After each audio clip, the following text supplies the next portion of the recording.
தீபாவளி அன்னைக்கு ஒரு பரிசு காத்திருக்குது நாட்டு மக்களுக்கு. இல்ல, அவங்க இதுக்கு முன்னாடி கோவிட் டைம்ல 20 லேக் பேக்கேஜ்ன்னாங்க. ஏதாவது ஆச்சா? வடிவேல் படத்துல கிணத்த காணோன்ற மாரி அந்த 20 லட்சம் எங்கன்னு தான். ஆளுநர் சொல்றாரு இல்லையா, தமிழ்நாட்டுல பள்ளிகள் சரியாக இயங்குறது இல்ல. தமிழ்நாடு சரியில்லைன்னு வச்சுக்கோங்க. தமிழ்நாடு சரியில்லை ஒரு வாதத்துக்கு ஆளுநர் எது சிறந்ததுன்னு காட்டுச்சு. அவர் சொல்ற மாதிரி தமிழ்நாடு சரியில்லைன்னு எடுத்துக்கலாம். யூபி சூப்பரா, பிஆர் சூப்பரா, பிஹெச்டி வாங்கும்போது கூட அவர் கையால வாங்க தயாரா இல்லைன்னு சொல்லக்கூடியவர்களும் தமிழ்நாட்டில் இருந்து. அந்த பெண்ணும் திமுகவை சார்ந்தவர். தப்பே கிடையாதுங்க. திமுகல இருக்கக்கூடியவர்கள் ஏங்க, பாஜகக்காரர் ஒருத்தர் ஆளுநரா இருக்கிறாருல தமிழ்நாட்டுக்கு. ஒரு பதற்றத்துடைய மனநிலை. திருடனுக்கு தேல் கொட்டிச்சு. அப்போ என்னன்னா, அங்கேயும் திருட்டு நடந்திருக்குமோ, இங்கேயும் திருட்டு நடந்திருக்குமோ அப்படின்னு திசை திருப்பக்கூடிய வேலை.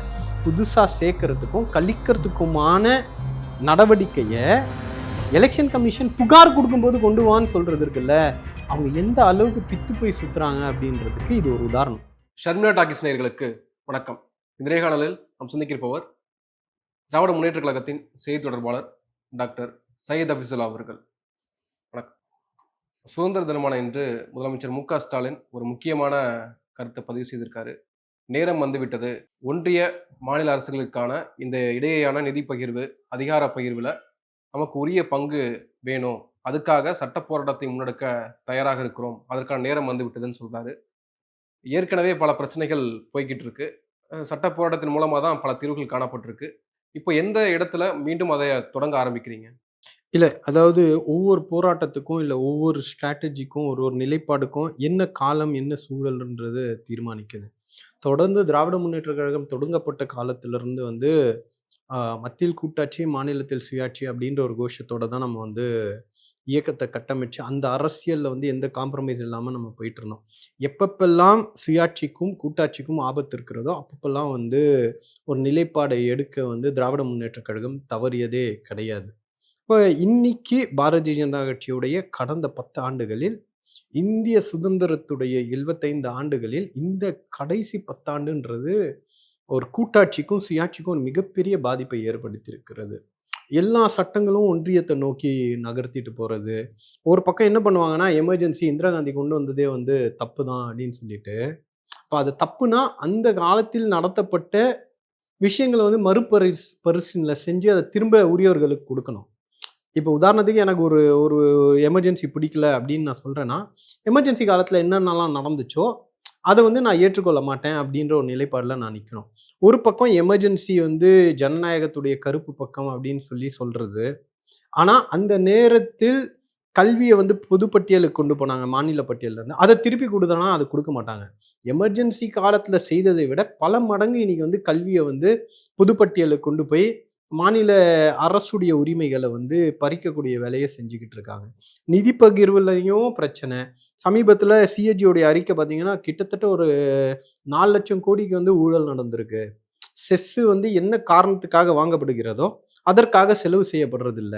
செஸ் விளம்பரங்களுக்கு செய்யப்படுகிறது, பிரைம் மினிஸ்டரை ப்ரமோட் பண்றதுக்கு செய்யப்படுகிறது அப்படின்ற குற்றச்சாட்டு சிஏஜி தொடர்ந்து வச்சுக்கிட்டு இருக்குது.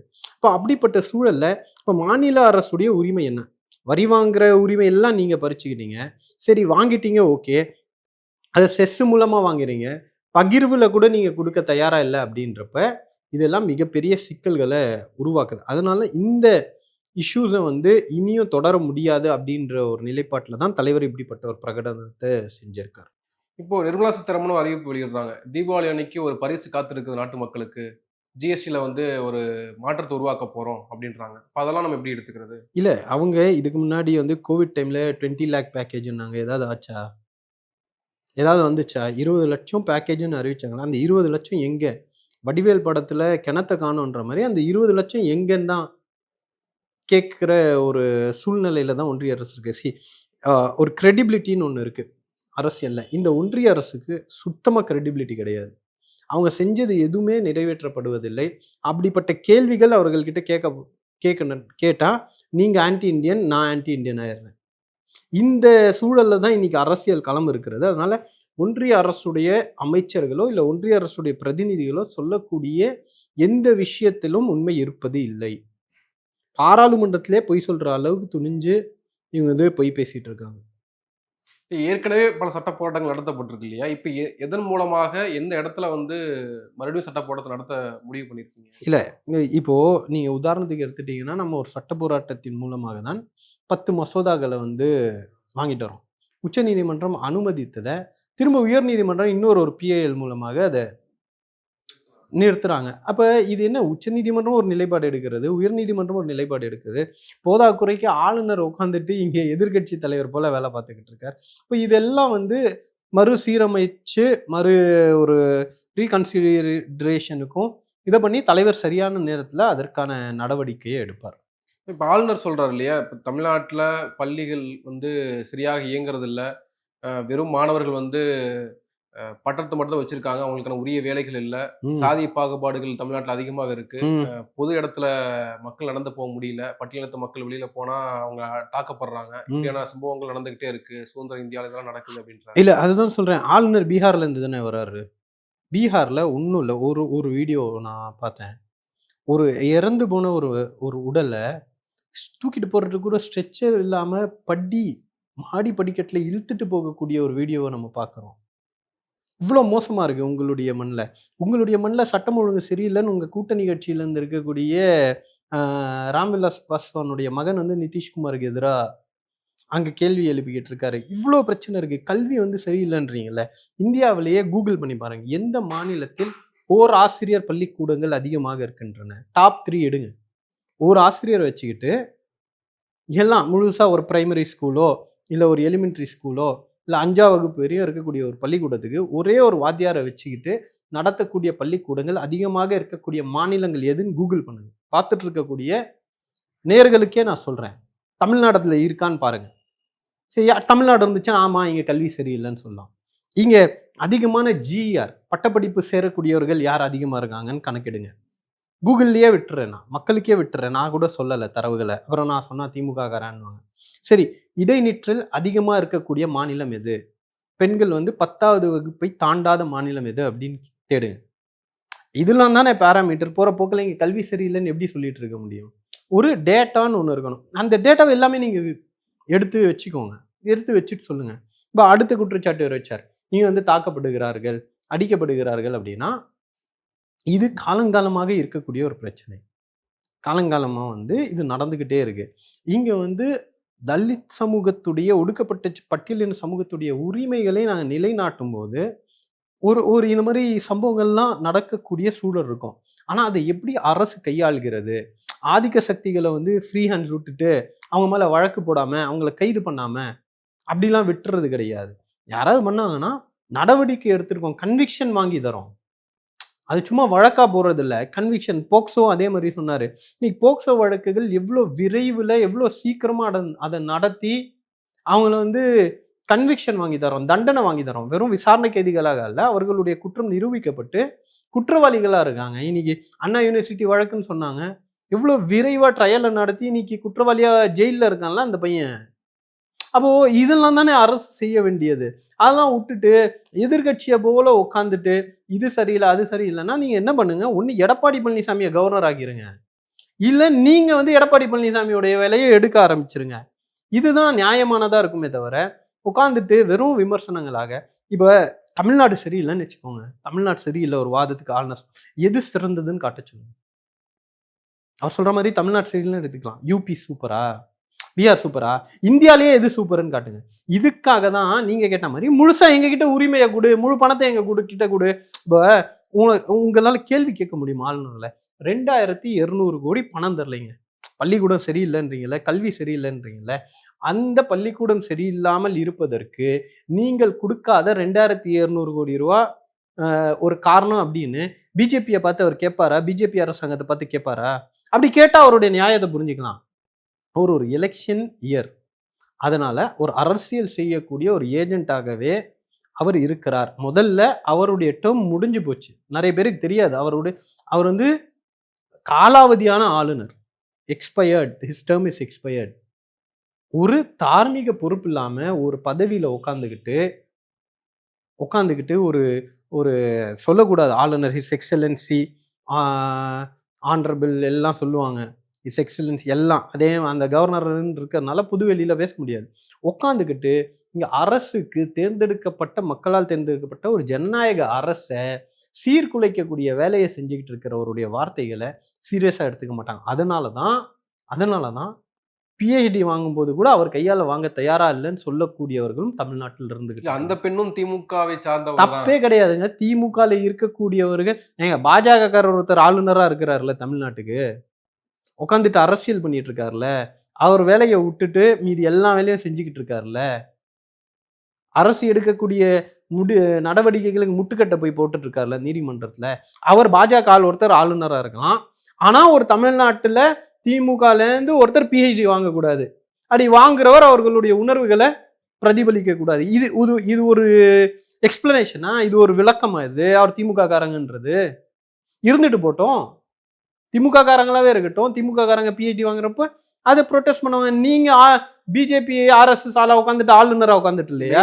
அப்ப ஏன் ஒரு ஆளுநரா நம்ம அடையாளப்படுத்திக்கணும்? அவர் ஆர்எஸ்எஸ் ஏஜென்ட் நம்ம சொன்னா கோவம் வருது இல்ல? திட்டமிட்டு அவமானப்படுத்துறாங்க ஆளுநரை திட்டமிட்டு எல்லாம் அவமானப்படுத்துற மாதிரி இருந்தா தொடர்ந்து நாங்க அவமானப்படுத்திக்கிட்டு இருக்கோம். அவர் தான் ஒட்டுமொத்தமாக தமிழ்நாட்டு மக்களை அவமானப்படுத்திக்கிட்டு இருக்காரு. சாதி இங்க அதிகமா இருக்கு, சாதி இது சரியா இருக்கு, சட்டம். அப்ப எப்படி ஒரு குற்ற உள்ள ஒரு பகுதியாக எப்படி வழக்கமா இந்தியாவில் லா அண்ட் ஆர்டர் எது சரியா இல்லைன்னு சராசரியான மக்கள் கிட்ட கேட்டா யூபி பீகார்னுவாங்க. பாஜக ஆளக்கூடிய மாநிலங்கள் தான் முன்னிலையில இருக்கும். இப்போ அந்த மாதிரி ஒரு தமிழ்நாட்டை வந்து சித்தரிக்கக்கூடிய வேலையை ஆளுநர் செய்யறாருல, இதுதான் தமிழ்நாட்டுக்கு எதிராக ஆளுநர் செயல்பட்டு இருக்காருன்றது ஒரு நமக்கு தெரிகிற விஷயம். இன்னைக்கு ஆளுநர்ன்றவர் ஒரு ஆர்எஸ்எஸ் உடைய ஏஜென்ட்டாக செயல்பட்டு இருக்காரு. அதனால பாஜக ஆளுநரே இப்படி சொல்றாருன்றாங்க. அது அப்படி கிடையாது. ஆர்எஸ்எஸ் உடைய ஏஜென்ட்டாக இருக்கக்கூடியவர் ஆளுநர் பதவியில் உட்கார்ந்துகிட்டு அரசியல் பண்ணிக்கிட்டு இருக்காரு. அவ்வளவுதான். அடுத்ததாக இந்த ராகுல் காந்தியினுடைய அவர் பற்ற வைத்த நெருப்புன்றது இந்த வாக்கு திருட்டு தான். இப்போ அது அடுத்த கட்டமாக அனுராக் தாக்கூர் எம்பி, பாஜக எம்பி, அவர் சொல்றாரு கொளத்தூர் தொகுதியில போலி வாக்காளர்களுடைய எண்ணிக்கை 19,000 இல்ல. இப்போ பிரச்சனை என்ன தெரியுமா? கரெக்ட், எல்லா இடத்துலயும் போலி வாக்காளர்களுடைய எண்ணிக்கை இருக்கு அப்படின்னா ஏன் இவ்வளவு நாளா உங்களுக்கு தெரியல? ராகுல் அதை எடுத்து வச்சதுக்கு அப்புறம் தான் உங்களுக்கு தெரியுதா? இப்போ இது ஒரு பதற்றத்துடைய மனநிலை. திருடனுக்கு தேல் கொட்டிச்சு. அப்போ என்னன்னா, அங்கேயும் திருட்டு நடந்திருக்குமோ, இங்கேயும் திருட்டு நடந்திருக்குமோ அப்படின்னு திசை திருப்பக்கூடிய வேலை. இங்க ஒரு பாயிண்டட் கொஸ்டினை தான் நாங்க எஸ்ஐஆர்ல இருந்தே கேள்வி.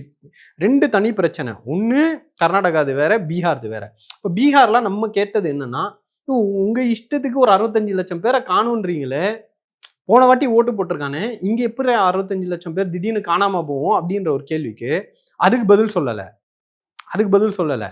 சரி, மகாராஷ்டிரா இங்க 65 லட்சம் பேர் காணாம போறாங்க. மகாராஷ்டிரால 45 லட்சம் பேர் புதுசா வராங்க.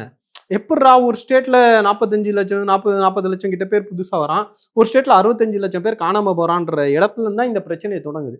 இது ரெண்டுத்துக்கும் பதில் சொல்ல முடியாம திணறிட்டு இருக்கும் போதுதான் இவர் கொண்டு ஒரு டேட்டா வைக்கிறார். நீங்க எப்படி எல்லாம் பண்றீங்க? நீங்க என்ன சொல்லணும்னா, ஆமா தப்பு நடந்திருக்கு, எலெக்ஷன் கமிஷன் அதானே சொல்லணும்.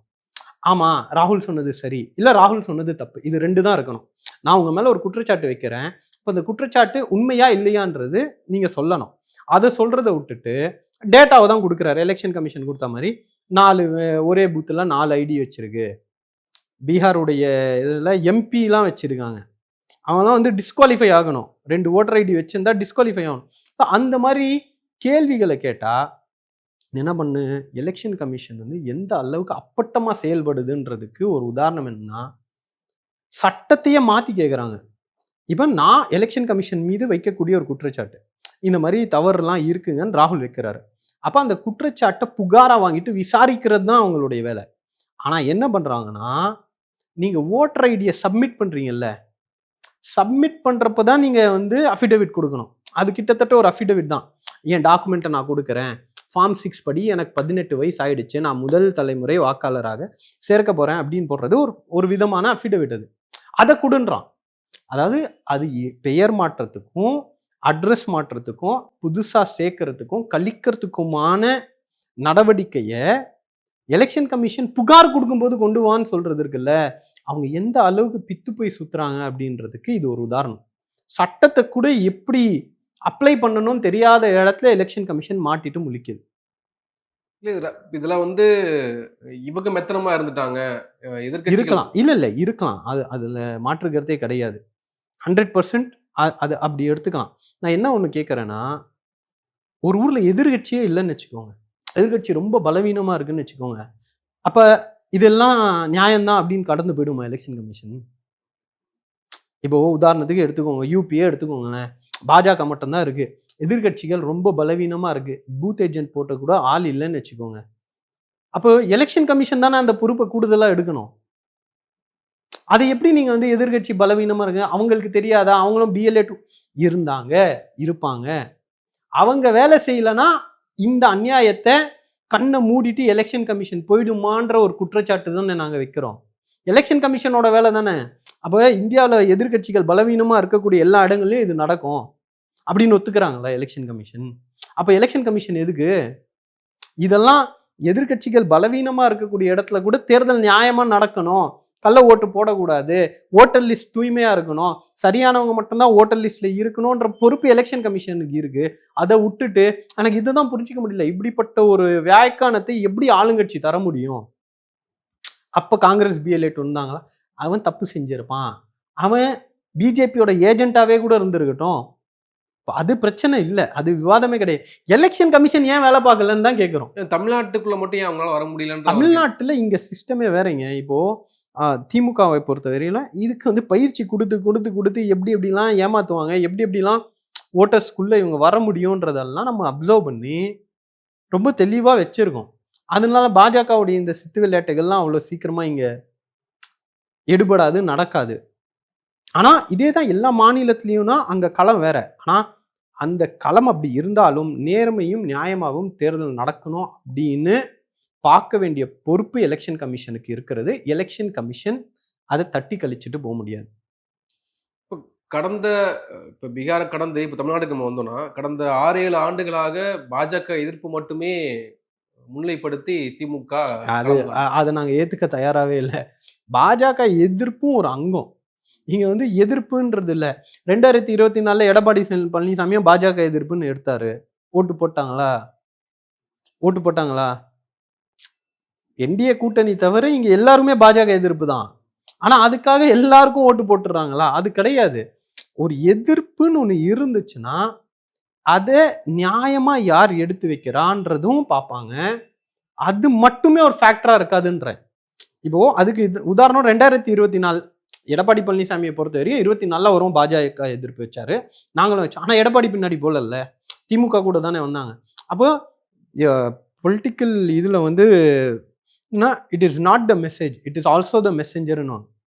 செய்தி மட்டும் இல்ல, அந்த செய்தியை யார் சொல்றாங்க அப்படின்றது. இப்போ ஒரே வாக்குறுதியை 21 எங்க தலைவர் கொடுத்தாரு 1000 ரூபான்னு. அதை பார்த்துட்டு எடப்பாடி பழனிசாமி 1500ன்னாரு. ஆனா மக்கள் யாரை நம்புனாங்க? தலைவரை நம்புனாங்க. அப்ப நம்ம என்ன சொல்றோன்றது இல்ல, யார் சொல்றான்றதும் இருக்கு. இன்னொன்னு, பாஜக எதிர்ப்பை வைத்து மட்டும் நாங்கள் வெற்றி பெறவில்லை. எங்கள் தலைவர் மீது நம்பிக்கை இருந்துச்சு. எங்க இயக்கத்தின் மீது மக்களுக்கு நம்பிக்கை இருந்துச்சு. அந்த நம்பிக்கை தான் நாங்க பாஜக எதிர்ப்பு எடுத்த போது இவங்க சரியா இருப்பாங்க அப்படின்னு மக்கள் வந்து எங்களுக்கு வாக்களிச்சாங்க. ஸோ வெறும் ஒரு ஆன்டி பிஜேபி நரேட்டிவை வச்சுக்கிட்டு மட்டும் அந்த 3 தேர்தல்களை ஜெயிக்கிறதுன்றது வந்து ஒரு பெரிய விஷயம் கிடையாது. தோ ஃபேக்ட் இந்த களம் வந்து ஆன்டி பிஜேபி தான் தமிழ்நாடுன்னு இருந்தாலும் அது மட்டுமே திமுகவுடைய வெற்றிக்கு ஒரு காரணம் கிடையாது.